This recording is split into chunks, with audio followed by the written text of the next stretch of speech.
औज़ुबिल्लाहिमिनश्शैतानिर्रजीम बिस्मिल्लाहिर्रहमानिर्रहीम। अस्सलाम वालेकुम स्टूडेंट्स, आज मैं आपके साथ शेयर करने लगी हूँ ENG 514 की प्रिपरेशन के लिए एक बहुत ही इंपॉर्टेंट फ़ाइल। ये फ़ाइल माहा मलिक ने कंपाइल की है और इसमें सारे जो इंपॉर्टेंट क्वेश्चन है वो इंक्लूड है। तो अगर आपके पास हैंड आउट रीड करने के लिए टाइम नहीं है, आपके पास टाइम की शॉर्टेज है, तो आप ये फ़ाइल ज़रूर प्रिपेयर करें। इंशाल्लाह आपका पेपर बहुत अच्छा हो जाएगा। अब जिन स्टूडेंट्स ने बिल्कुल हैंड आउट्स नहीं रीड किए होते तो उनके लिए फ़ाइल को समझना मुश्किल होता है। तो मैं इंशाल्लाह इन सारे क्वेश्चंस में जो इनके कॉन्सेप्ट्स आपको प्रोवाइड करूँगी, तो आपने वीडियो को कम्प्लीटली वॉच करना है। इंशाल्लाह आपकी प्रिपरेशन जो है वो हो जाएगी। तो इससे पहले एक रिक्वेस्ट, अगर आपने मेरे चैनल को सब्सक्राइब नहीं किया तो काइंडली सब्सक्राइब कर दें। पहले शॉर्ट क्वेश्चंस देख लेते हैं। पहला क्वेश्चन है जी, formal speaking. Formal speaking helps language learning in the following ways. It represents a new use of language for most learners and thus requires them to focus on language items that are not as well represented in other uses of language.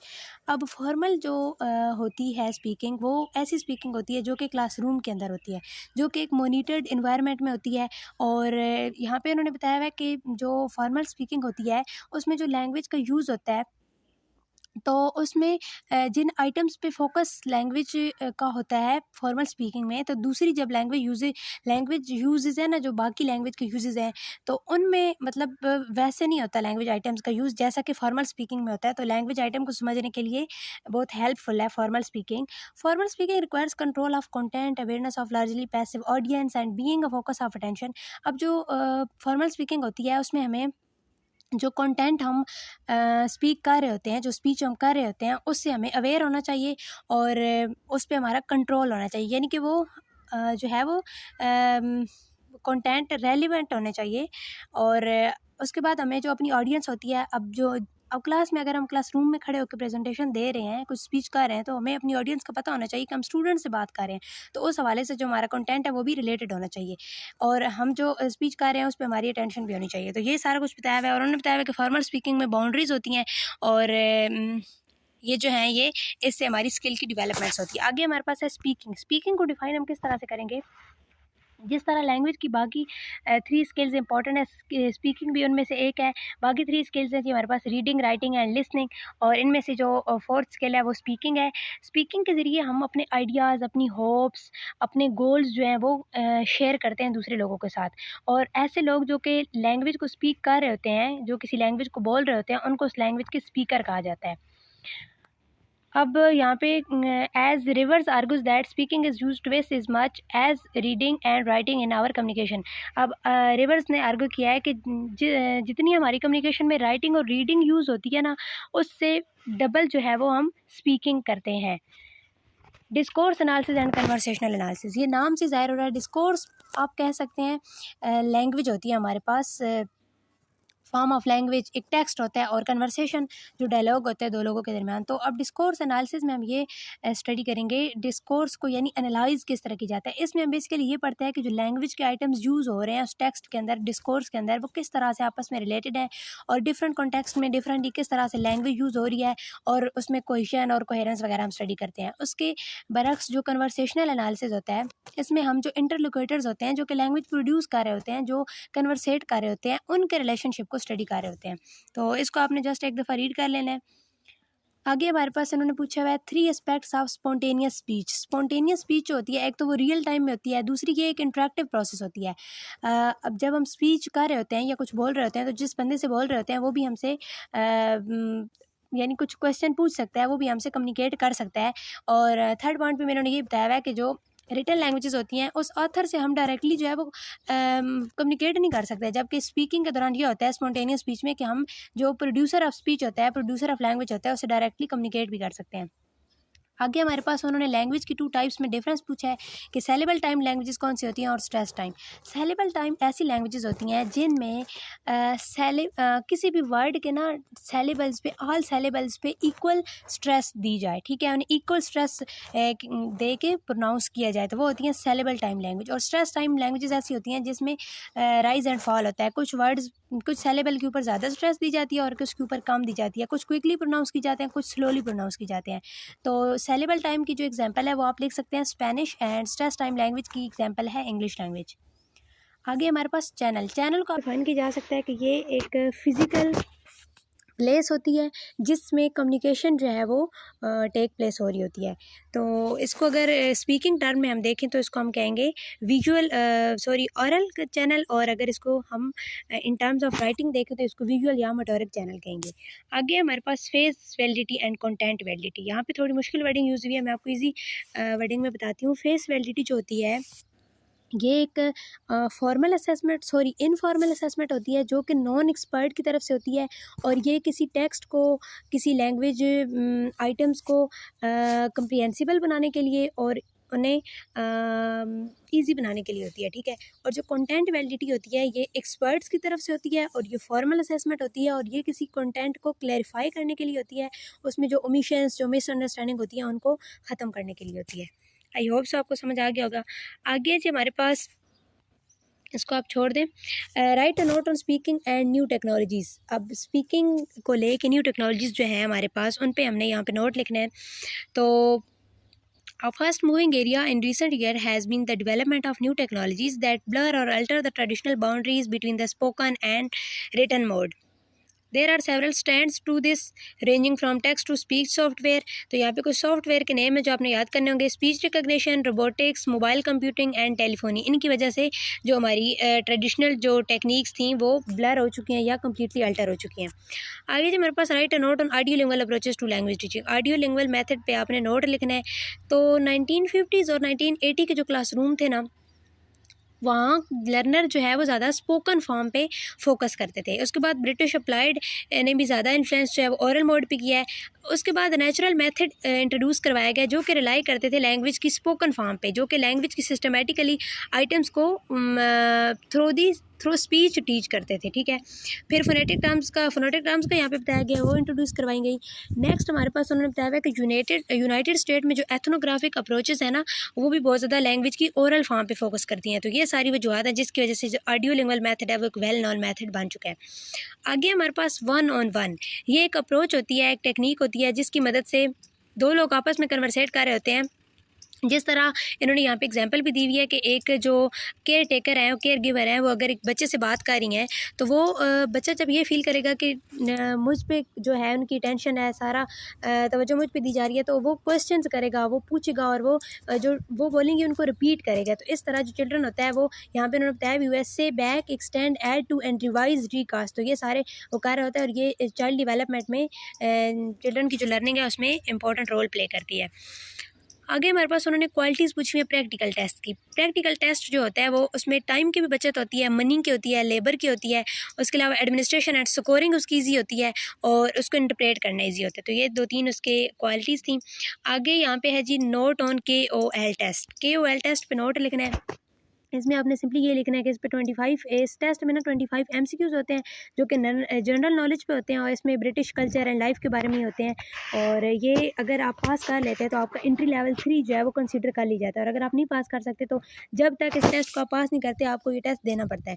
और अगर इसके बदले में उन्होंने बताया है कि ईज़ोल आपको अडॉप्ट करना पड़ता है। आगे है जी TOEFL, test of English as a foreign language. तो ये एक स्पीकिंग टेस्ट होता है जो कि फ़ेस टू फेस असेसमेंट होती है। इसमें टोटली जो है ना वो 6 टास्क दिए जाते हैं लर्नर को, टेस्ट टेकर को, जिनमें से जो 2 टास्क होते हैं वो इंडिपेंडेंट होते हैं। उनमें वो अपनी राय का इज़हार कर सकता है, और लाइक वो ना उसे आज़ादी होती है कुछ भी किसी भी टॉपिक के बारे में वो एक्सप्लेनेशन दे सकता है। लेकिन जो अदर 4 टास्क होते हैं वो इंटीग्रेटेड होते हैं, उसमें इनपुट के मुताबिक लर्नर को आंसर करना होता है। आगे हमारे पास नोट ऑन ऑनलाइन रिसोर्सेज। अब ऑनलाइन रिसोर्सेज पे नोट लिखना है। यहाँ पे कुछ ऑनलाइन वेबसाइट्स के बारे में बताया गया, ये आपने नाम याद कर लेना है। Australian film related, sound archive, the Michigan State University voice library, और BBC की एग्जांपल यहाँ पे दी हुई है। आगे जी हमारे पास do you think brainstorming have a role before starting a talk. तो ब्रेन स्टॉर्मिंग की डेफिनेशन आपको पहले पता होनी चाहिए। ब्रेन स्टॉर्मिंग एक एक्टिविटी होती है जिसमें कोई भी प्रेजेंटेशन देने से पहले, कोई भी स्पीच या क्लास में कोई भी परफॉर्मेंस देनी है, तो उससे पहले जो बच्चे होते हैं उस टॉपिक के बारे में वो अपने आइडियाज़ गैदर करते हैं। अब डिफरेंट बच्चों के जब आइडियाज़ गैदर होते हैं तो उनको उस टाइम कोई उन पे यानी कि जजमेंट वगैरह नहीं होती है। अनक्रिटिकली उनको आइडियाज़ पहले गैदर किए जाते हैं, बाद में उनको ऑर्गेनाइज एंड एवेल्युएट किया जाता है। और इस तरह ब्रेनस्टॉर्मिंग का ये फ़ायदा होता है कि हमारे पास बहुत ज़्यादा आइडियाज़ जमा हो जाते हैं, हमारे पास वैरायटी ऑफ आइडियाज़ आ जाती है। तो ये जो है ये हेल्पफुल होती है before talking.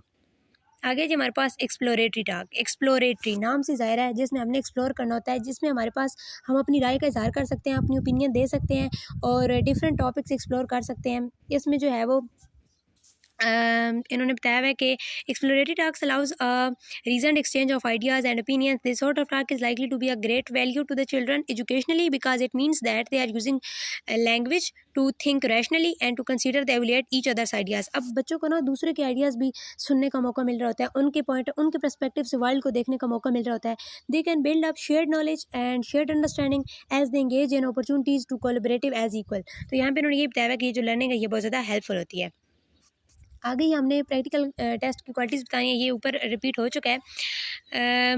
Will learner have a recent if he और will learner have an accent if he or she starts to speak in L2 before age of 6? Important question है। तो अगर बिफोर एज ऑफ 6 जो L2 learner है वो speaking start करता है तो उसके बहुत लिटल एक्सेंट होगा या होगा ही नहीं। आगे हमने नोट लिखना है जी आंसर एक्टिविटी पर। आंसर एक्टिविटी क्या होती है? Discover the answer is to another technique to encourage learner to question the speaker. अच्छा, ये इस तरह की अप्रोच होती है कि जब टीचर क्लासरूम के अंदर आता है, टीचर ने जो लेसन पढ़ाना है उससे रिलेटेड टीचर पहले क्वेश्चन आस्क करता है, लेकिन क्योंकि बच्चों ने अभी वो लेसन पढ़ा नहीं होता, उन्होंने उसके बारे में लेक्चर सुना नहीं होता, तो उन्हें उन क्वेश्चन के आंसर नहीं पता होते हैं। लेकिन बच्चों में एक क्यूरियोसिटी क्रिएट हो जाती है कि इन क्वेश्चन के आंसर क्या हैं। फिर वो जो क्लास में टीचर लेक्चर देता है, जो पढ़ाता है, उसको वो बहुत गौर से सुन रहे होते हैं क्योंकि उन्होंने उन क्वेश्चन के आंसर फाइंड करने होते हैं। तो ये था जी हमारी आंसर एक्टिविटी। टर्न टेकिंग ये होती है कि अब डिफरेंट लोग कन्वर्सेशन कर रहे हैं तो उसमें जो हमारी बारी है वो किस तरह से आएगी, यानी कब हमें पता चलेगा कि अब हमें बोलने की ज़रूरत है। तो या तो सेंटेंस एंड हो तब पता चलता है, या अगला बंदा आपसे खुद ही कोई क्वेश्चन कर ले आपको मतलब पॉइंट आउट करके रेफ़र करके, और या आप उसमें मतलब किसी चीज़ के बारे में आप इख्तिलाफ़ राय रखते हैं तो उसका इजहार करने के लिए भी आपको किस तरह से यानी उस बंदे को टोक कर अपनी बात करनी होगी। तो ये जो सारी चीज़ें हैं ना, इससे ये समझ आती है कि किस सिचुएशन में लैंग्वेज किस तरह से यूज़ करनी है। आगे जी एक और एक्टिविटी है ask and the answer activity. इसमें ये होता है कि in ask and answer activity the learner work in pairs. One learner has a text to study and the other has a set of question based on the text. अच्छा, इसमें ना जिस तरह एक पैराग्राफ हम लोग पेपर में पढ़ते थे, ऊपर पैराग्राफ दिया होता था और उसके अंदर से हमने ढूंढ के आंसर लिखने होते थे, तो ये इसी तरह दो जो है ना वो फ़र्ज़ करें पेपर दिए जाते हैं बच्चों को, एक पे क्वेश्चन होते हैं और दूसरे पे टेक्स्ट होता है जिसके अंदर आंसर होते हैं उन क्वेश्चन के। तो बच्चे जो है वो टेक्स्ट को देख के टेक्स्ट के अंदर से क्वेश्चन के आंसर फाइंड कर रहे होते हैं। अगर जो है इस तरह से वो करते हैं ना, पहले ग्रुप्स में पेयर्स में डिवाइड होते हैं बच्चे, एक के पास यानी क्वेश्चन होंगे और दूसरे के पास आंसर वाला टेक्स्ट होगा। फिर इसी तरह जो क्लास के सामने जाके जब वो प्रेजेंटेशन दे रहे होते हैं ना, तो उस टाइम वो टेक्स्ट को देख के बगैर क्वेश्चन के आंसर कर लेते हैं, यानी उनकी इतनी प्रैक्टिस हो चुकी होती है। तो ये है जी आंसर एक्टिविटी। आगे हमारे पास लाइब्रेरीमैन की स्टेटमेंट जो है वो हमने लिखनी है। लाइब्रेरीमैन का एक आर्टिकल था जिसका नेम था when theories of speech meet the real world. तो ये इस तरह का था कि इसमें ना ये इसकी एग्जांपल हम ऐसे ले सकते हैं कि एक बिग टॉपिक हो, उसके बारे में सारे ऑथर्स जो है ना, सारे राइटर्स वो अपनी राय दे रहे हो। तो अब इन्होंने यहाँ पे ये बताया है कि इस चीज़ को फिर किसी आर्टिकल में किसी जर्नल में लिखना मुश्किल था क्योंकि डिफरेंट ऑथर्स की डिफरेंट जो है वो राय होती थी। तो ये लास्ट लाइन में बताया हुआ है this can be difficult to write as there is a need to understand the ideas being criticised, summarise the relevant arguments and present a coherent alternative to them. आगे जो हमारे पास CLT, ये भी एक अप्रोच है कम्युनिकेटिव लैंग्वेज टीचिंग, जो कि communication पे फोकस करती है। और ये जो है इन्होंने बताया हुआ है यहाँ पे कि जिस तरह बाकी अप्रोचेस होती हैं memorising rules and grammatical rules and vocabulary, तो इन चीज़ों पे फोकस नहीं करती है। ये इसका मेन जो फोकस है वो कम्युनिकेशन पे होता है।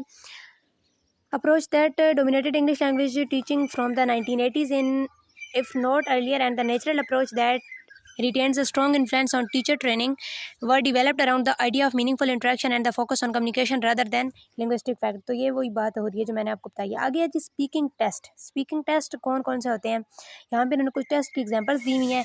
IELTS होता है, TOEFL होता है। तो ये किस तरह का टेस्ट होता है? ये स्पीकिंग को टेस्ट करने के लिए होते हैं। और पहले उन्होंने IELTS के बारे में बताया है कि एक टेस्ट होता है with a stronger focus on holistic communicative skills than other hierarchy of separate, मतलब कि सेपरेट लैंग्वेज फैक्ट्स पे नहीं फोकस कर रहा होता है, ये हमारी जो ओवरऑल स्पीकिंग स्किल्स होती हैं उस पर फोकस कर रहा होता है। और इसमें हमें 10 से 15 मिनट्स दिए जाते हैं जो कि, और ये हमारा टेस्ट होता है वो रिकॉर्ड हो रहा है। और TOEFL के बारे में है कि internet based teaching English as a foreign language. Speaking test होता है, this is in order to sidestep a number of the issues concerning bias that can affect face to face assessment of speaking. तो ये face to face एक like interview की तरह हमारी assessment होती है स्पीकिंग की। आगे फोनोलॉजिकल लूप के बारे में बताया हुआ है, यहाँ इन्होंने एग्जाम्पल भी दी हुई है। तो फोनोलॉजिकल लूप जो होता है ये इन्फॉर्मेशन को हमारी वर्किंग मेमोरी से, हमारी शॉर्ट टर्म मेमोरी से लॉन्ग टर्म मेमोरी में ट्रांसफ़र करने का प्रोसेस होता है। जिस तरह हम कोई नंबर डायल करते हैं तो नंबर को याद करने, जब कोई हमें नंबर बताता है तो हम उसको याद रखने के लिए 2-3 दफ़ा दोहराते हैं, वो हमारी वर्किंग मेमोरी से लॉन्ग टर्म मेमोरी में चला जाता है। तो ये वो सारा प्रोसेस होता है। आगे उन्होंने बताया कि क्लासरूम के अंदर असेसमेंट के लिए कौन कौन सी डिफ़िकल्टीज़ हैं। तो यहाँ पर उन्होंने डिफ़िकल्टीज़ बताई हुई है कि the difficulty of the direct assess means, अच्छा यहाँ पे ना लिसनिंग की बात हो रही है। अब लिसनिंग जो है वो हम किस हद तक लिसनिंग कर रहे हैं, कोई स्टूडेंट किस हद तक लिसनिंग कर रहा है, टीचर को किस तरह पता चलेगा, क्योंकि हमारा जो ब्रेन है, हमारे ब्रेन में जो प्रोसेस हो रहा है वो नज़र तो नहीं आ रहे होते। तो लिसनिंग के दौरान स्टूडेंट जो एक्टिविटीज़ कर रहा होता है उनको देखते हुए टीचर जो है वो अंदाज़ा लगा सकता है कि ये स्टूडेंट जो है वो लिसनिंग में किस हद तक इन्वॉल्व है। आगे हमारे पास गार्डन पाथ टेक्निक पे हमने नोट लिखना है। ये वाली जो टेक्निक है इसके मुताबिक लर्नर्स को फ्री हैंड ना एरर करने की आज़ादी दी जाती है। पहले लर्नर एरर्स करता है और बाद में वही एरर्स फीडबैक की मदद से जो है वो करेक्ट की जाती हैं। तो इस तरह लर्नर को फीडबैक की मदद से जब एरर करेक्ट करता है तो वो उनको बहुत आप कह सकते हैं कि डीपली इन्वॉल्व होता है उस प्रोसेस में, और जो है वो ज़्यादा बेहतर तरीके से लर्निंग कर रहा होता है। आगे जी हमारे पास 3 societies other than the TESOL and IELTS। तो इनके अलावा हमने 3 सोसाइटीज़ के नेम बताने हैं। American dialect society, institute of transitional and interpreting, international clinical phonetics and linguistics एसक। Importance of talking in mirror with respect to pronunciation. Talking in mirror ये भी एक टेक्निक है। इसमें करना ये होता है कि जब कोई टीचर कुछ प्रोनाउंस कर रहा होता है ना, जब हमें प्रोनाउंसिएशन पढ़ाई जा रही होती है, प्रोनाउंसिएशन की फ़र्ज़ करें क्लास हो रही है, अब टीचर जो वर्ड्स पढ़ा रहा होता है तो स्टूडेंट जो है वो बहुत केयरफुली, बहुत गौर से टीचर के फेस की तरफ, टीचर के माउथ की तरफ देख रहे होते हैं कि टीचर जो है वो अपने लिप्स को, टीथ को, टंग को कैसे उनकी मूवमेंट कर रहा है। तो बच्चे जब जो हैं वो टीचर को देखने के बाद मिरर के सामने जाके सेम वही प्रैक्टिस करते हैं कि किस तरह से टीचर ने मतलब लिप्स वगैरह को यूज़ किया था, टंग को, ये सारा कुछ। तो अब वो डिफरेंटली अपनी, यानी कि अपनी टंग की, अपने टीथ की, लिप्स की पोजीशन चेंज करके डिफरेंट साउंड प्रोड्यूस कर रहे होते हैं, और इस तरह से फिर उनकी प्रोनाउंसिएशन जो है वो इम्प्रूव हो रही होती है और वो बेहतर तरीके से सीख रहे होते हैं। आगे जी है task based language teaching, TBLT। ये आपसे एब्रीवेशन में भी पूछा जा सकता है। टास्क बेस्ड लैंग्वेज टीचिंग का मतलब है कि जस्ट बच्चों को क्लास में ना मतलब याद नहीं करवाई जाती चीज़ें, उनको प्रैक्टिकल भी उस यानी उनको रियल वर्ल्ड में अप्लाई करने का तरीका बताया जाता है, जो टेक्निक्स जो उन्हें पढ़ाया जाता है क्लास में। तो यहाँ पे बताया हुआ है, reporting on this work in India, Prabhu suggested that learner who were mainly focused on the real world task made a good if not better progress than language learner given explicitly language focused instruction. This lead to variety of attempts of implement task based learning। मतलब उन्होंने ये बताया है कि ये वाली जो task based learning है उसको हमें अपने क्लासरूम के अंदर इस पे अमल करने की ज़रूरत है। Speaking and neuro linguistics. अच्छा, न्यूरो लिंग्विस्टिक्स और साइको लिंग्विस्टिक्स में पहले डिफरेंस देख लें। न्यूरो लिंग्विस्टिक्स जो होती है ये हमारे ब्रेन से रिलेटेड होती है। ये हमारे यानी कि ना ये बायोलॉजिकल फैक्टर्स को स्टडी कर रही होती है, और जो साइको लिंग्विस्टिक्स होती है वो हमारे माइंड से रिलेटेड होती है। वो किस तरह से जो है लर्नर लैंग्वेज को कम्प्रीहेंड कर रहा है, उसको किस तरह से प्रोड्यूस कर रहा है, तो ये सारे फैक्टर्स आ जाते हैं उसमें साइको लिंग्विस्टिक्स में। तो यहाँ पे उन्होंने बताया हुआ है कि neurolinguistics differ from psycholinguistics in that the focus of the research is on the biological and neurological base of language processing. As such research into fundamental aspect of the speech can be investigated within neurolinguistic framework. अब speech को neurolinguistics की field के अंदर जो है वो investigate किया जाता है। It is interesting to note how little either psycho और neuro linguistic effect main stream applied linguistics and language teaching despite a long and reputable research tradition. There is however a strong link existing between this field and speech pathology therapy. यानी कि speech के दरमियान और neuro linguistics के दरमियान जो है वो स्ट्रॉन्ग लिंक जो है वो एग्जिस्ट करता है। आगे यहाँ पे है critical skills for speaking. Communication होनी चाहिए, स्पीकिंग के दौरान कम्युनिकेशन होनी चाहिए। जो बंदा दूसरा हमें बात कर रहा है, जो मैसेज कन्वे कर रहा है, उसको हम अंडरस्टैंड करें, और जो हमें इन्फॉर्मेशन मिल रही है उससे हम न्यू इन्फॉर्मेशन ऑब्टेन करें। तो यहाँ पे 3 उन्होंने स्किल्स बताई हुई हैं। आगे जो हमारे पास characteristic of fluency. Fluency develop कर रहे हैं, मतलब फ्लुएंसी की 3 कैरेक्टरिस्टिक्स हमने बतानी है। एक तो जो हम फ्लुएंट हैं अगर, तो हमारी जो एक्टिविटीज़ हैं वो मैसेज फोकस्ड होनी चाहिए, वो मीनिंग फोकस्ड होनी चाहिए। दूसरा, हमें टास्क इजी मिलने चाहिए, अगर इजी टास्क नहीं मिलेंगे तो हम फ्लुएंट नहीं होंगे। Performance as at high level, और जो हमारी परफॉर्मेंस है वो जब हाई लेवल पे होगी तब हम प्रोफिशिएंट कहलाने के मतलब काबिल होंगे। 4/3/2 टेक्निक्स क्या होती है?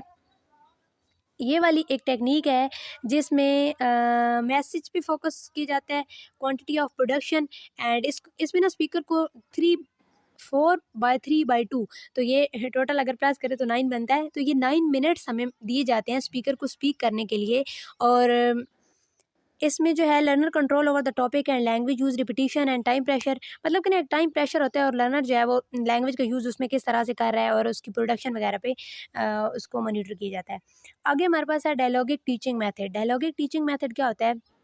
पहली बात तो यह है कि ये स्कूल्स के अंदर यूज़ होता है, ये सोशल एक्टिविटी है डायलॉगिक, नाम से ज़ाहिर हो रहा है, क्योंकि डायलॉग अकेले तो नहीं होता ना, ये कोई आइसोलेटेड ऐसा काम तो नहीं है, ये इंट्रैक्शन से ही होगा।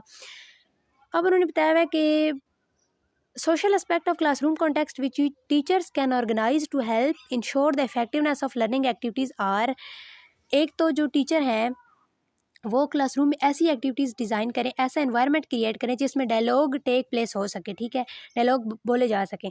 और दूसरा ऐसी मतलब कि एक्टिविटीज़ हों जिनमें ज़रूरत हो डायलॉग बोलने की। आगे जी हमने यहाँ पे कंप्यूटर टॉक के 3 वेज बताने हैं। डिस्पिट्यूशनल है, क्युमुलेटिव है एंड एक्सप्लोरेटरी है। डिस्पिट्यूशनल में ये होता है, डिस्प्यूट का वैसे क्या मतलब होता है, लाइक इख्तलाफ वगैरह, ठीक है। तो अगर हम किसी के यानी कोई बात बंदा कर रहा है, हमसे स्पीकिंग कर रहा है और हम उससे इख्तलाफ रखते हैं, तो हम किस तरह से अपनी जो राय है वो यानी उसको किस तरह से चैलेंज करेंगे और अपनी राय का इज़हार किस तरह से करेंगे। क्युमुलेटिव में क्या होता है, अगर हम उससे इत्तेफाक करते हैं अगले बंदे से, तो उसको कन्फर्म किस तरह करेंगे, उसकी बात को रिपीट करके, या उसकी जो पॉइंट ऑफ व्यू अगर हम उससे इत्तेफाक भी करते हैं तो उसको एलुबरेट किस तरह से करेंगे। और एक्सप्लोरेटरी में दोनों टाइप्स आ जाती हैं, इख्तलाफ भी हो सकता है और इत्तेफाक भी हो सकता है, उसमें हमने मज़ीद एक्सप्लोर करना होता है, मज़ीद उस टॉपिक पर रोशनी डालनी होती है। आगे हमारे पास है जी 3 needs and learner get rid of mistakes.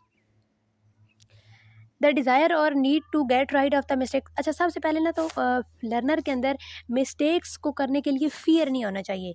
अगर फ़ियर होगा तो वो मिस्टेक्स लाइक वो फिर डेवलपमेंट उसकी नहीं हो सकेगी ना, प्रोग्रेस ही नहीं हो सकेगी, वो कुछ टास्क करेगा ही नहीं, वो रिस्क लेगा ही नहीं कि मिस्टेक्स ना हो जाए।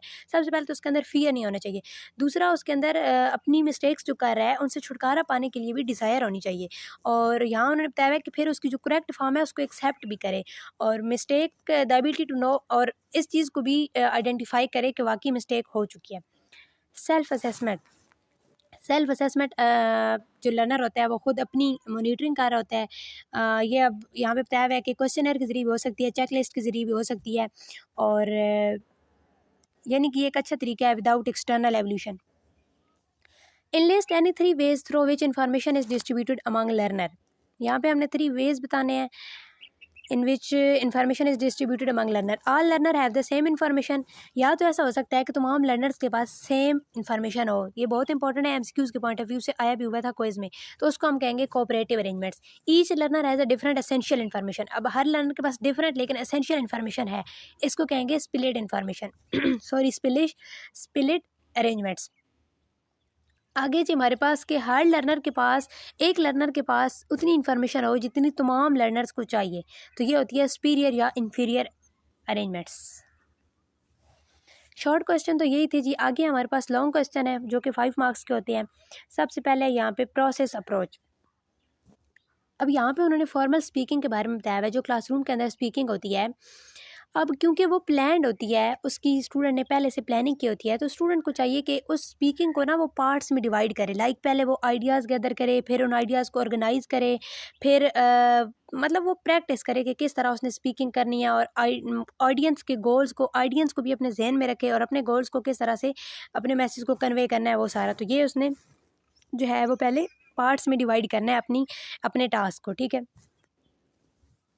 अब यहाँ पर बताया हुआ the following tables relate activities and support to the various parts of the formal speaking process. Taking a process approach is effectively encourage learner to delay strategy for delaying with informal speaking.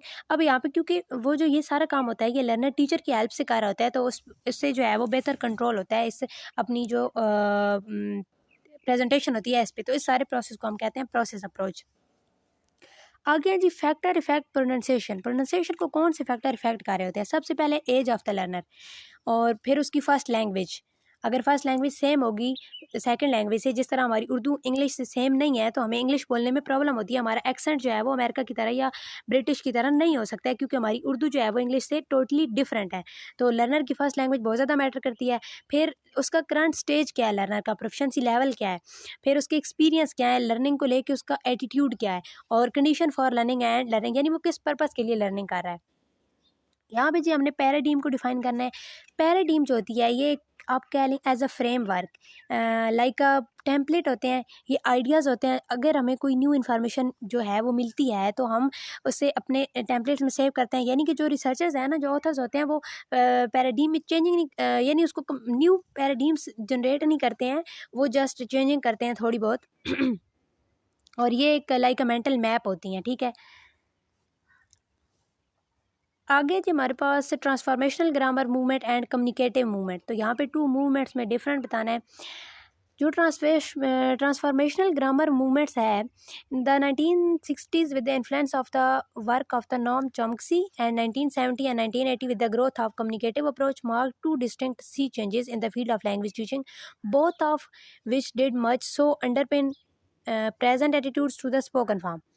While these two threads are brought into commonality by research in the field of second language acquisition to have marked difference in the emphasis they placed as speech in their thinking.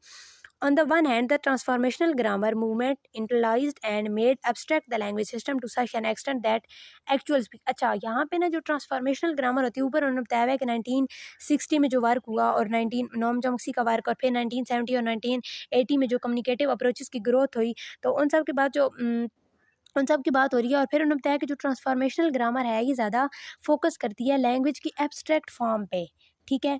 और जो है ना communicative movement, ये communication के aspect पे ज़्यादा focus कर रही होती है, मीनिंग फोकस्ड कम्युनिकेशन और इंटरेक्शन पे ज़्यादा फोकस कर रही होती है। आगे जो हमारे पास right developing fluency technique. Fluency technique जो है वो किस तरह से डिवेलप करेंगे, ऊपर हम पढ़ चुके हैं। सबसे पहले तो हमारी जो एक्टिविटीज़ हैं वो मीनिंग फोकस्ड होनी चाहिए। सेकंड पर उन्होंने ये बताया है कि जो लैंग्वेज आइटम्स यूज़ हों फ्लुएंसी डेवलपमेंट के दौरान, जो वोकैबलरी यूज़ हो, उनसे लर्नर जो है वो फेमिलियर होना चाहिए। वो चीज़ें उसके लिए अगर न्यू होंगी तो वो फ्लुएंट नहीं हो सकेगा। थर्ड पर उन्होंने बताया है कि लर्नर को एक ऐसा इन्वायरमेंट दिया जाए, उसको इनकरेज किया जाए, और this means that an activity with the fluency development goal learner should be speaking and comprehending faster। मतलब कि लर्नर को ना इतना इस काबिल बनाया जाए, इतना इनकरेज किया जाए कि वो हेसिटेट ना हो और वो फास्टर जो है वो कम्प्रीहेंड कर सके। आगे हमने यहाँ पे 5 फैक्टर्स लिखने हैं जो कि amount and type of the negotiation को उस पर असरअंदाज हो रहे होते हैं। तो यहाँ पे उन्होंने बताया हुआ है कि जो पेयर वर्क होता है ना, यानी जो 2 लोग कन्वर्सेशन कर रहे होते हैं ना या लर्निंग कर रहे होते हैं, तो वो ग्रुप की बनिस्बत ज़्यादा अच्छी होती है। क्योंकि अब ग्रुप में अगर कन्वर्सेशन हो रही है, लिसनिंग हो रही है, तो वो एक बंदे की बारी आएगी, फिर दूसरा बोलेगा, हो सकता है दूसरे को इससे इख्तिलाफ हो, 2 लोग की राय सेम हो। 2 लोग जो होंगे ना उनकी कन्वर्सेशन ज़्यादा ईजी होती है। और जो cooperating task produce more negotiation of the meaning of the vocabulary and their information gap task. यहाँ पे उन्होंने बताया है कि जो कोऑपरेटिंग टास्क होते हैं वो ज़्यादा बेहतरीन होते हैं नेगोशिएशन में बनिस्बत इन्फॉर्मेशन गैप टास्क के। क्योंकि इन्फॉर्मेशन टास्क जो होते हैं वो उनसे भी नेगोशिएशन तो हम प्रोड्यूस कर सकते हैं, लेकिन वो सारे मीनिंग फोकस नहीं होते हैं, उन पर लैंग्वेज फीचर्स इन्वॉल्व नहीं होते हैं। आगे उन्होंने बताया हुआ है कि अब जो लर्नर है, अगर फ़र्ज़ करें ना 2 लोग आपस में कन्वर्सेशन कर रहे हैं, तो एक बंदे का, जो बंदा बात कर रहा है, उसके जो रिस्पॉन्सेज होंगे वो दूसरे बंदे की ना रिस्पॉन्सेज पे एडजस्ट हो रहे होंगे। जैसे अब एक बंदे ने कोई बात की है तो अगले बंदे को अगर उससे कोई इख्तिलाफ है तो वो अपनी राय का इज़हार करेगा और वो उस तरफ कहेगा भी इस तरह नहीं इस तरह है, तो उसके मुताबिक ही दूसरा बंदा फिर कोई और बात करेगा ना। और अगर उसे मतलब बिल्कुल इत्फाक वो करता है तो फिर भी वो उसको कन्फर्म करने के लिए मैसेज देगा, और उसकी एडजस्टमेंट यानी कि दूसरे बंदे के रिस्पॉन्स पे हो रही होती है। आगे जी हमारे पास 5 लिसनिंग टेस्ट के हमने नेम बताने हैं। डिक्टेशन होता है जिसमें टीचर बोल रहा होता है और स्टूडेंट ने लिखना होता है। अब ये स्टूडेंट का ये टेस्ट होता है कि उन्हें किस हद तक यानी वो लिसनिंग में इन्वॉल्व हैं। पार्शियल डिक्टेशन में ये होती है, कुछ जो है वो उनको लिख के दे दिया जाता है, कुछ मिसिंग गैप्स उन्होंने फिल करने होते हैं। टेक्स्ट विद क्वेश्चन ये होता है कि टीचर बोल रहा होता है और स्टूडेंट ने ना उस टीचर की बात को, टीचर के टेक्स्ट को सुन के क्वेश्चन के आंसर करने होते हैं। रिस्पॉन्डिंग टू स्टेटमेंट, अब टीचर जो है वो एक स्टेटमेंट उन्हें पढ़ के सुनाते हैं और फिर उसमें ट्रू फॉल्स पूछ रहा होता है। 3 चॉइस क्वेश्चन में ये होता है कि ट्रू फॉल्स के साथ उन्हें अपनी राय का इज़हार करने का भी जो है वो भी फैसिलिटी दी जाती है। और रिकॉर्डेड क्लॉज में ये होता है कि इसमें ना रिकॉर्डेड टेप रिकॉर्डर होते हैं, उनमें रिकॉर्ड होती है जो भी मतलब लेक्चर वगैरह होता है, और 15 वर्ड्स के बाद ना इसमें स्टूडेंट ने उस रिकॉर्डिंग को सुन के क्वेश्चन के आंसर या मिसिंग वर्ड्स या एमसीक्यूज वगैरह करने होते हैं। आगे है जी, हमने 5 पॉइंट्स लिखने हैं अबाउट कॉन्शियस रेजिंग पे। कॉन्शियस रेजिंग का मतलब होता है किसी भी चीज़ के बारे में अवेयरनेस पैदा करना। तो यहाँ पे उन्होंने बताया हुआ है कि सबसे पहले तो जो है वो स्टूडेंट को अंडरलाइन करने के लिए कहा जाए किसी चीज़ की, जो आप डेफिनेशन पढ़ा रहे हैं ना, जो आप चीज़ पढ़ा रहे हैं उसकी एग्जांपल्स जो हैं वो साथ साथ स्टूडेंट अंडरलाइन करें। आगे उन्होंने बताया हुआ है कि वो जो एग्जांपल पढ़ रहे हैं, फ़र्ज़ करें फर्स्ट पे एग्जांपल आ गया है, तो उस एग्जांपल को ज़हन में रखते हुए रूल्स वो खुद कंस्ट्रक्ट करें। फिर आगे उन्होंने बताया हुआ है कि जो अब वो एग्जांपल्स उन्होंने पढ़ी हैं, क्लासीफाई की हैं, तो उसकी कैटेगरी को वो फाइंड करें कि ये काउंटेबल है, अनकाउंटेबल है, एक्टिव है, पैसिव है। Performing rule based error correction, फिर रूल को मद्देनज़र रखते हुए एरर करेक्शन करें। Using a rule to construct a sentences, फिर रूल्स को यूज़ करते हुए सेंटेंसेस को कंस्ट्रक्ट करें। And recognise instance of rules in operation, फिर वहाँ पे किसी टेक्स्ट के अंदर जो ग्रामर के रूल्स जो हैं वो यूज़ हो रहे हैं उनको रिकॉग्नाइज करें, उनको आइडेंटिफाई करें। तो ये सारे जो एक्टिविटीज़ हैं, ये टास्क हैं, अगर स्टूडेंट करेंगे तो उनकी कॉन्शियसनेस रेजिंग होगी। अगर उन्हें कॉन्शियसनेस रेजिंग की डेफिनेशन बताई, ये मैं आपको पहले बता चुकी हूँ। टीचर कंट्रोलिंग टेक्निक्स कौन सी होती हैं? टीचर कंट्रोलिंग टेक्निक्स के बारे में उन्होंने ये बताया हुआ है कि टीचर जो है वो क्लासरूम के अंदर अगर कोई आके लेक्चर दे रहा है, कुछ पढ़ा रहा है, तो अगर बच्चों को कुछ समझ उसमें से नहीं आता है किसी स्टूडेंट को, तो वो स्टूडेंट उस टीचर से कह सकता है कि आप थोड़ा स्लो पढ़ाएं या आप इस वर्ड को रिपीट करें। यहाँ पर उन्होंने कुछ एग्जाम्पल दी हुई है, जैसे स्टूडेंट कहेंगे कि प्लीज़ से द लास्ट वर्ड, अब क्या आप लास्ट वर्ड जो है वो दोबारा कहें। Excuse me, please speak more slowly, excuse me what the word is in front of the king. तो यहाँ पर बताया कि जब टीचर क्लासरूम के अंदर आता है तो टीचर को स्टूडेंट को पहले ये गाइडलाइंस देनी होगी कि आपको अगर कुछ समझ नहीं आते तो आप पूछ सकते हैं, या आपको अगर मैं आहिस्ता बोल रहा हूँ यानी कि आपको आवाज़ नहीं आ रही है, तो इसके लिए भी आप कह सकते हैं कि ऊंचा बोलिए इस तरह से। तो टीचर ने ये सारी पहले इंस्ट्रक्शंस देनी होती हैं। आगे यहाँ पे है जी, the influence of discourse analytic approach. At the mid point between the first to extract a popular text at high level which also balanced structural items and task scenarios prompt on each page was Keller and Werner conversation। अच्छा, यहाँ पे उन्होंने ना Keller और Werner के conversation की example दी हुई है 1980s के यूके के डिस्कोर्स एनालिसिस को मद्देनज़र रखते हुए। और उन्होंने यहाँ पे बताया हुआ है कि एक जो मिडिल क्लास हस्बैंड वाइफ हैं, वो फ़र्ज़ करें अगर हस्बैंड जो है वो कुछ करने के लिए प्रसाद करता है, अपनी वाइफ को कुछ करने के लिए कहता है, कायल कर रहा होता है, तो अब यहाँ पे वो प्रसाद कर रहा है, कुछ करने के लिए कह रहा है ना, यानी कुछ एक्ट जो है वो स्टार्ट करने के लिए तो हस्बैंड कह रहा है ना। तो इस तरह के जो मतलब डिस्कोर्स होता है उसको जो बाद में लोग रीड कर रहे होते हैं तो वो उसको सोशल एस्पेक्ट से देख रहे होते हैं, ट्रेडिशनल एस्पेक्ट से देख रहे होते हैं। आगे जी हमारे पास ट्रेडिशनल लाइब्रेरी रिसोर्सेज, तो ये आपने एज इट इज़ याद करने होंगे। Annual review of applied linguistic discourse and communication discourse studies and interaction studies. Intermediate student vocabulary learning technique, अब इंटरमीडिएट का जो स्टूडेंट है वो वोकेबलरी किस तरह से स्टडी करेगा, उसके लिए क्या टेक्निक्स होंगी। यहाँ पे उन्होंने बताया है कि जो इंटरमीडिएट लेवल पे स्टूडेंट होते हैं उन्हें ज़्यादा न्यू वर्ड्स याद करने पे फोकस करने की ज़रूरत नहीं होती है। उन्हें जो पुराने वर्ड्स वो उन्हें जानते होते हैं, पुराने वर्ड्स जिनसे वो फेमिलियर होते हैं, उन्हीं का यूज़ पढ़ें कि उनको डिफरेंट कॉन्टेक्स्ट में डिफरेंटली किस तरह से यूज़ किया जा सकता है। और यहाँ पर उन्होंने बताया है कि जो इंटरमीडिएट स्टूडेंट है ना, गेसिंग फ्रॉम कॉन्टेक्स्ट और कीवर्ड स्ट्रेटजीज, ऐसी स्ट्रेटजीज को फॉलो करें।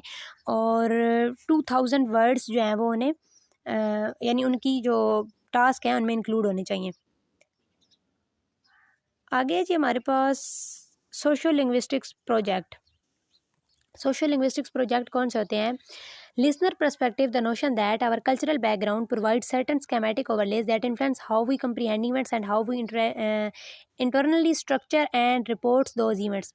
अब लिसनर के पर्सपेक्टिव से जो सोशली जो बैकग्राउंड नॉलेज होता है, जो कल्चरल बैकग्राउंड नॉलेज होता है किसी भी चीज़ का, वो हमें इवेंट्स को समझने में, कंप्रीहेंड करने में हेल्पफुल होता है। ठीक है, फिर उन्होंने बताया है कि जो लिसनर की पार्टिसिपेशन होती है इन कन्वर्सेशनल इनकाउंटर्स आर को created with listener who displace various pattern of participation, यानी कि वो उसी सोशल बैकग्राउंड की वजह से पार्टिसिपेट कर रहा होता है कन्वर्सेशन में, उनसे मीनिंग अखज़ कर रहा होता है। और यहाँ पे उन्होंने ये बताया है कि जो L1 और L1 स्पीकर के दरमियान कन्वर्सेशन होती है वो डिफरेंट होती है L2 और L1 के दरमियान, यानी कॉन्टेक्स्ट का यहाँ पे उन्होंने डिफरेंस बताया हुआ है। आगे जी हमने ये भी एक टेक्निक है वर्ड डिडक्टिव अप्रोच, इस पर हमने नोट लिखना है। इसमें ये होता है कि learner reporting on word that was learned out of the class recently, the reporting can follow a pattern involving a saying word the. अच्छा, यहाँ में ये होता है कि जो क्लासरूम के अंदर लर्नर जो वर्ड्स उन्होंने डिस्कवर किए होते हैं, क्लासरूम के अंदर जो वर्ड्स उन्हें पढ़ाए जा रहे होते हैं, तो उन वर्ड्स के बारे में स्टूडेंट ने ये देखना होता है कि वो वर्ड्स हमने कहाँ पढ़ा था, इसका मतलब क्या था, ये कैसे यूज़ होता है और इस वर्ड को कैसे याद किया जा सकता है। ठीक है, तो अब बिगिनिंग लेवल पे ना 2000 वर्ड्स जो हैं वो यानी इतनी हमारी वोकैबुलरी होनी चाहिए। जनरल जो एसेंशियल वोकैबुलरी है वो 2000 अप्रोक्सीमेटली वर्ड्स की है इंटरमीडिएट लेवल पे। आगे है जी प्रैक्टिसिंग नोटेशन। प्रैक्टिसिंग नोटेशन का ये मतलब होता है कि किसी को देख के ना उसकी तरह एक्ट करना, यानी टीचर को स्टूडेंट किस तरह से फॉलो कर सकते हैं। यहाँ उन्होंने कुछ इसकी एग्जांपल दी हुई हैं। एक तो एग्जैक्टली जो लर्नर है वो टीचर को कॉपी करेगा, नेक्स्ट वो टीचर की तरह जेस्चर देगा, लाइक अगर यस नो वो आईब्रो से किस तरह से शो करेगा कि वो किस चीज़ के लिए यस कह रहा है, नो कह रहा है। उसके बाद शोल्डर लिफ्टिंग वगैरह इसमें आ जाती है। और उसके अलावा अगर टीचर ने कोई सेंटेंस कहा है तो उसका लास्ट वर्ड किस तरह की इंटोनेशन को यूज़ करते हुए टीचर ने बोला है, इस तरह स्टूडेंट जो है वो प्रैक्टिस कर सकता है। आगे हमारे पास है जी हाई स्टैक टेस्टिंग। इसको हमने एक्सप्लेन करना है। तो हाई स्टैक टेस्टिंग वो होती है जो हमारे टेस्ट जो होते हैं वो किस तरह से हमारी लाइफ पे असरअंदाज हो रहे होते हैं। फ़र्ज़ करें एक जो बच्चा है उसने मेडिकल कॉलेज में एडमिशन के लिए टेस्ट दिया है और अगर वो टेस्ट पास हो गया तो बच्चे को मेडिकल कॉलेज में एडमिशन मिल जाएगा और बाद में वो डॉक्टर बन जाएगा। लेकिन उसकी बनस्पत एक ऐसा बच्चा जिसको एडमिशन नहीं मिलता है तो वो क्या होगा, हो सकता है कि वो डीमोटिवेट हो जाए और वो अपनी जो स्टडीज़ है उसको छोड़ दे। तो इस तरह जो हमारे ये स्टैक टेस्टिंग होती है ये हमारे फ्यूचर को मतलब कि हमें इससे अपने फ्यूचर का पता चल रहा होता है और ये हमारे फ्यूचर को डिटरमिन करी होती है। इसको आपने एक दफ़ा रीड कर लेना। मैं आपको सिंपल वर्ड्स में बता रही हूँ क्योंकि वीडियो बहुत ज़्यादा लॉन्ग ना हो जाए, तो इसलिए मैं शॉर्टकट ही बता रही हूँ। यहाँ पे है जी rules to push the learner to produce output. सबसे पहले टॉपिक जो है वो उसकी आज़ादी होनी चाहिए, यानी किस भी टॉपिक के बारे में लर्नर बात कर सके और जिस टॉपिक से रिलेटेड उसकी वोकैबुलरी अच्छी हो उसके बारे में लर्नर बात कर सके। टेक्स्ट टाइप कौन सी है, ऐसे लर्नर को अवेयर होना चाहिए कि वो साइंटिफिक है या एक्सपोजिशन है, इमेजिनेटिव है, नैरेटिव है, किस तरह के टेक्स्ट है जिसके बारे में लर्नर ने आउटपुट देनी है। परफॉर्मेंस कंडीशन कौन सी है, इसमें क्या होता है कि when learner perform speaking task they can do this under a variety of condition. One set that has received a reasonable account of attention in research and the opportunity of planning before speaking. मतलब कि वो उसने पहले planning की हुई है speaking से या नहीं, मतलब किस कंडीशन में उसने स्पीकिंग करनी है। प्लानिंग में ये आ जाता है कि हमने पहले प्लान करना है, टॉपिक डिसाइड करना है, आइडियाज़ ऑर्गेनाइज करने हैं, फिर उसको एक मतलब कि फिर बाद में स्पीच करनी है। टाइम प्रेशर में ये होता है कि उसे टाइम दिया जाता है और यहाँ पे उन्होंने 2 टाइप्स की ना प्लानिंग की बात की हुई है। ऑनलाइन प्लानिंग और ये हेल्प करती है having plenty of time to speak. Pre task planning जो होती है वो टास्क अच्छा, जो ऑनलाइन प्लानिंग होती है ना इसमें हम अपनी ख्यालात का इज़हार कर सकते हैं, अपने आइडियाज़ जो हैं वो एक्सप्रेस कर सकते हैं। और जो प्री टास्क प्लानिंग होती है क्योंकि वो हमने पहले सारी प्लानिंग की होती है, ये स्पीच हमने करना है, स्पीच में हमने ये बोलना है, तो वो प्री टास्क प्लानिंग होती है। उस वहाँ जब स्पीच हम कर रहे होते हैं तो वहाँ पे अपने आइडियाज़ को एक्सप्रेस नहीं कर सकते हैं। अमाउंट ऑफ सपोर्ट मतलब कि इनकरेजमेंट होनी चाहिए लर्नर के लिए, तब वो आउटपुट प्रोड्यूस करेगा। आगे जी हमारे पास explain the statement find difference in activity. Find difference में ये होगा, ये एक टेक्निक है जिसमें लर्नर को डिफरेंट पिक्चर्स दी जाती हैं या कुछ टेक्स्ट दिया जाता है। अब फ़र्ज़ करें 2 लर्नर हैं और दोनों को डिफरेंट पिक्चर्स दी गई हैं, वो जो पिक्चर्स उनको प्रोवाइड की गई हैं वो एक दूसरे को नहीं दिखाएंगे और वो एक दूसरे को दिखाए बगैर उनमें डिफरेंस और सिमिलैरिटीज़ जो हैं वो फाइंड कर रहे होंगे। अब एक जो लर्नर है फ़र्ज़ करें उसने अपनी पिक्चर्स को एक्सप्रेस करना है कि मेरी जो पिक्चर है उसमें ये है। अब उसके पास वर्ड्स नहीं है, उसके पास वोकैबुलरी नहीं है, तो वो टीचर की हेल्प लेगा एक्सप्रेस करने के लिए। इस तरह जो बच्चे हैं वो लैंग्वेज का यूज़ सीख रहे होते हैं। आगे है जी हमारे पास पिरामिड। पिरामिड में ये होता है कि इसमें ना एक स्ट्रक्चर होता है। अब कंप्लीटली पहले मैंने आपको बताया कि स्पीच करने से पहले आइडियाज़ ऑर्गेनाइज़ हों और सारे पॉइंट्स बने हुए हों। अब इसमें ना एक बंदे ने स्पीच करनी है तो वो ये लिख सकता है कि पहले पॉइंट में मैंने मतलब कि सलाम करना है जाके, दूसरे पॉइंट में मैंने अपने जो जिस चीज़ के बारे में बात करने लगा हूँ उसका इंट्रोडक्शन करवाना है, थर्ड में मैं उसकी मतलब कि बेनिफिट्स पे बात करूँगा, फिर उसके मैं डिसएडवांटेजेस पे बात करूँगा। तो इस तरह ना जस्ट मतलब एक स्ट्रक्चर जो है ना वो बना हुआ होना चाहिए, एक टेम्पलेट, एक फ्रेमवर्क होना चाहिए। आगे जो हमारे पास टॉक डायरी। टॉक डायरी जो होती है इसमें the role of the considering and recording their own talk can be provided by completing a talk diary. इसमें ना जो लर्नर की ओन टॉक होती है वो रिकॉर्डेड होती है, और this can build up a picture of children's talking and listening activities over a finite length of time that is straightforward for both teacher and child to use interrupt। और यहाँ पे फिर उन्होंने उसके कुछ बताए हुए हैं, पर्पसेस बताए हुए हैं, यानी कि टॉक डायरी के क्या क्या एडवांटेजेस होते हैं, क्या क्या पर्पसेस होती हैं। ये एक सबसे पहले तो ओवरव्यू जो है वो प्रोवाइड करी होती है, range of opportunities of speaking and listening which the child has experience. अब चाइल्ड ने while listening and while producing a language जो अपॉर्चुनिटीज़ उसको मिली हैं टेक्निक्स को यूज़ करने की, तो वो कौन सी थी, ठीक है। दूसरे में हमें ये पता चल रहा होता है कि अब क्योंकि वो रिकॉर्डेड स्पीच होती है चिल्ड्रन की, तो उसमें हमें उसकी स्ट्रेंथ और वीकनेसेस का हम आइडेंटिफाई कर सकते हैं। Build up a picture over time of speaking and listening activities, हम उसका वक्त के साथ मवाजना कर सकते हैं कि उसकी स्पीकिंग कितनी जो है वो इम्प्रूव हुई है। Focus and child attention the value of speaking and listening, child की फोकस हम उसका जो है वो यानी कि उसको फोकस कर सकते हैं वैल्यू पे स्पीकिंग और लिसनिंग की। Provide evidence for informal ongoing assessment and contribute to the planning of activities, और ये एक्टिविटीज प्लान करने में भी कंट्रीब्यूट कर रही होती है। आगे हमारे पास according to aspect of spontaneous speech does the speaking is interactive process और isolation.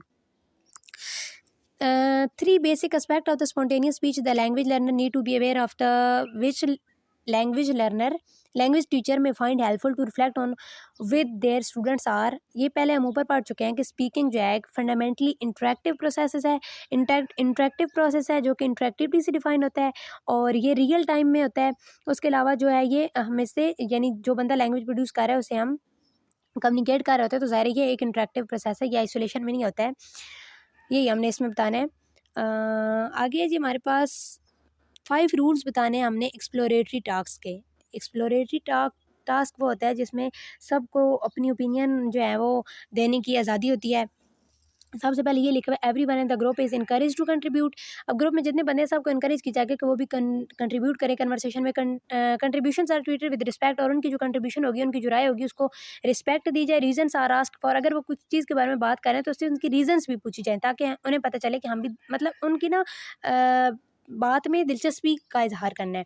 Everyone is prepared to accept challenges, और अगर आपकी बात से कोई इख्तिलाफ रखता है तो आपको चैलेंज दिया जा रहा है तो उस पर आपने उसको एक्सेप्ट करना है चैलेंज को, और किसी भी नतीजे पे पहुंचने से पहले अल्टरनेटिव पे भी गौर करना है, और जो रेलिवेंट इन्फॉर्मेशन है वही शेयर होनी चाहिए, और एग्रीमेंट पे यानी ना ग्रुप्स को एग्रीमेंट सी करनी चाहिए, एग्रीमेंट पे पहुंचना चाहिए। यानी किसी बात मैंने फिर लास्ट में ना अपनी जो कन्वर्सेशन है उसको ख़त्म करने से पहले किसी बात पे इत्फाक करना चाहिए। टेस्ट और रीटेस्ट क्या होता है, ये जो है टेस्ट कोई फिर उसका टेस्ट करने के लिए रीटेस्ट होता है, टेस्ट चेकिंग होती है। ये एक प्रोसीजर होता है जिसमें सेम टेस्ट दोबारा लिया जाता है, और ये तकरीबन 1 वीक के बाद यानी 1 वीक के गैप के बाद लिया जाता है। दूसरा उन्होंने एक वे ये बताया हुआ है कि जो स्पिलिट हाउस में ये होता है कि एक जो लर्नर है in this procedure the test is given to the group of learner and then when, एक ग्रुप को ना टेस्ट मतलब एक क्वेश्चन दिया जाता है हल करने के लिए, और वही जो लर्नर जो है वो जब सॉल्व कर लेते हैं तो वो दूसरे ग्रुप को दे दी जाता है अंडरस्टैंडिंग के लिए। उन्हें फिर समझ आ रहा है कि किस तरह से क्वेश्चन के आंसर करने हैं। और ये एक और फिर उन्होंने ये यहाँ पे ये वे बताया हुआ है कि when the same learner are tested with the 2 forms of the test, the source of the 2 forms are familiar. What is common about all these ways of checking reliability in they are trying to see if the, और फिर 2 different groups को same taste दिए जाते हैं और उस test की ना रिलायबिलिटी चेक करने के लिए ये होता है। अब लास्ट में ये बताया ये इंपॉर्टेंट एक्सक्यूज़ है कि जो रिलायबल टेस्ट होता है ना, ज़रूरी नहीं है कि वो वैलिड भी हो, लेकिन अनरिलायबल टेस्ट कभी भी वैलिड नहीं हो सकता है। वोकेबलरी लर्निंग बिगिनिंग लेवल पे जो है वो कैसी होनी चाहिए, ये ऊपर भी हम पढ़ चुके हैं, इंटरमीडिएट लेवल वाला सेम वही कंटेंट दिया हुआ है यहाँ पे भी। उन्होंने बताया कि there are numerous possibilities for conveying the meaning of the new vocabulary both of brief pre-teaching before meeting the words in context and explanation in the context of the listening to story have a substantial effect on learning compared to incidental learning without directly focused attention.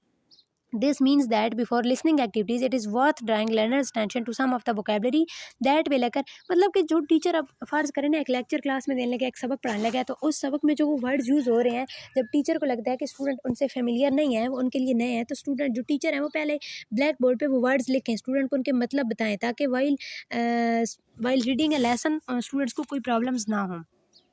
आगे यहाँ पे 5 corpora of speech data की web के बारे में हमने बताना है, तो इनके आपने एज इट इज़ याद करना होगा। What are the vocabulary cards, vocabulary cards क्या होते हैं।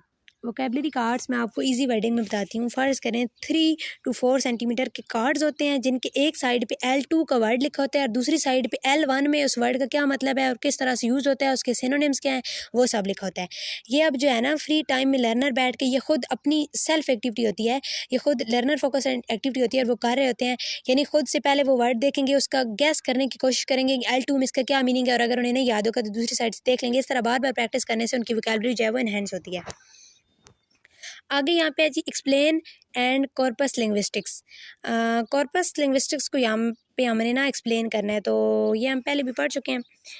Research into spoken corpora is throwing many insight about the forms, but from the perspective of a unified theory of approach to speech, work on corpus linguistic will always tend to isolate the samples of speech data from the original oral data। यहाँ पे speech data और oral data में को मतलब कि किस तरह से separate की जाता है वो बताया हुआ है, in which they were produced and also from the overall context of the discourse। और इस पे ज़्यादा फोकस होता है, इंक्लूड होते हैं जी gas gestures, prosody, syntax and lexis should provide a model that goes beyond the literate। आगे हमारे पास लेवल ऑफ एनालिसिस, ये भी ऊपर जो हमने पढ़ा सेम वही है, इसको जस्ट एक दफ़ा रीड करने की ज़रूरत है, कुछ भी मुश्किल नहीं है।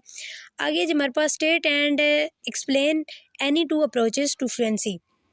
यहाँ पे हमने फ्लुएंसी डेवलप करने के लिए कोई भी 2 अप्रोचेस बतानी है, तो ये भी हम पहले पढ़ चुके हैं। The first approach relies primarily on repetition and could be called the well beaten path approach. अच्छा ये इंपॉर्टेंट है, वेल बिटन पाथ अप्रोच, ये एमसीक्यूज में भी आई हुई थी पहली लाइन जो मैंने हाईलाइट किया यहाँ पे। तो एक जो होती है ना, जो रिपीटेड मटीरियल होता है, टीचर बोल रहा है, स्टूडेंट पीछे बोल रहे हैं, या इस तरह से बार बार खुद ही एक याद करने के लिए चीज़ रिपीट की जा रही है, तो वो होती है वेल बिटन पाथ अप्रोच। ये फ्लुएंसी डेवलपमेंट के लिए होती हैं, और this involves gaining repeated practices on the same material so that it can be performed fluently, ताकि ना वो फ्लुएंट हो सके उस चीज़ को जिसको रिपीट कर रहे हैं। The second approach to fluency relies on making meaning connections and association with the known items. जो सेकंड अप्रोच होती है उसको कहते हैं रिचनेस अप्रोच, और उस अप्रोच में ये होता है कि ना जो पुराना हमारे पास नॉलेज है ना, जो प्रायर नॉलेज है, उसको न्यू चीज़ों से रिलेट करके समझने, न्यू चीज़ों को समझने की कोशिश की जा रही होती है, और इसको वेल ऑर्डर अप्रोच भी कहते हैं। आगे जी हमारे पास state any 5 roles of negotiation plays in assisting language development. Language development में 5 रोल्स बताएं नेगोशिएशन के, जो कि असिस्टिंग मतलब रोल प्ले कर रहे होते हैं। तो making input understandable with simplifying it so that learnable language features are retained. मतलब कि जो हमारी इनपुट है उसको अंडरस्टैंडेबल बनाया जाए, सिंप्लीफाई ना की जाए लेकिन उसको अंडरस्टैंडेबल बनाया जाए, ताकि जो लैंग्वेज है वो लर्नेबल बन सके, और जो इनपुट है उसको ब्रेक किया जाए स्मॉलर और पीसेस में, यानी ब्रेक करके उसको समझाया जाए। Raises awareness of the formal features of the input, उसमें जो लैंग्वेज फीचर्स यूज़ हो रहे हैं उसके बारे में अवेयरनेस रेज की जाए, और लर्नर को अपॉर्चुनिटीज़ मिलनी चाहिए एंड मतलब लैंग्वेज की न्यू फॉर्म्स को स्टडी करने के लिए, लर्न करने के लिए। और प्रोवाइड स्कैफोल्ड। स्कैफोल्ड का प्रोसेस ये होता है कि टीचर जो है वो स्टूडेंट की हेल्प कर रहा होता है with the help of dialogue, supportive dialogue की मदद से स्टूडेंट की हेल्प कर रहा होता है किसी चीज़ को समझने में, लाइक हिंट्स दे रहा होता है। आगे जी हमारे पास quantitative approach and qualitative approach. Quantitative quantity से रिलेटेड होती है, जो लैंग्वेज के पैटर्न्स यूज़ हो रहे होते हैं ना टेक्स्ट में, उससे रिलेटेड होती है, और क्वालिटेटिव यूज़र्स के क्वालिटीज़ पे होती है, जो लैंग्वेज यूज़र्स हैं। A widely used method among the qualitative approach to researching speaking is conversation analysis. This method puts high value on the careful analysis of example of। यहाँ पे फिर उन्होंने वही conversation analysis के example दी हुई है कि जब 2 लोग आपस में conversate कर रहे होंगे तो वो किस तरह से language का use कर रहे होंगे, उस चीज़ पे ये focus करती है qualitative approach। Write a note on IELTS speaking test। IELTS जो होता है वो किसी भी इंग्लिश स्पीकिंग कंट्री में एडमिशन, यूनिवर्सिटीज़ में एडमिशन लेने के लिए टेस्ट होता है, और ये हमारा इंग्लिश स्पीकिंग टेस्ट होता है। इंग्लिश स्पीकिंग टेस्ट नहीं होता है, इसमें इंग्लिश का कंप्लीट टेस्ट होता है, स्पीकिंग और ग्रामर वगैरह सारा कुछ इसमें होता है, और ये तकरीबन 10 से 15 मिनट का टेस्ट होता है, और इसमें like face to face interview भी होता है। यहाँ पर उन्होंने बस ये बताया हुआ कुछ पॉइंट्स हैं, इसके आप देख लीजिएगा। नेक्स्ट है हमारे पास केयर गिवर टॉक।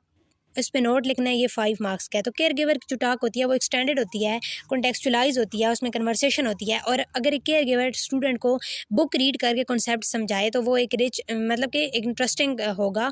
और आगे उन्होंने बताया है कि वो चिल्ड्रन को ना क्वेश्चन आंसर के ज़रिए भी इंगेज कर सकता है।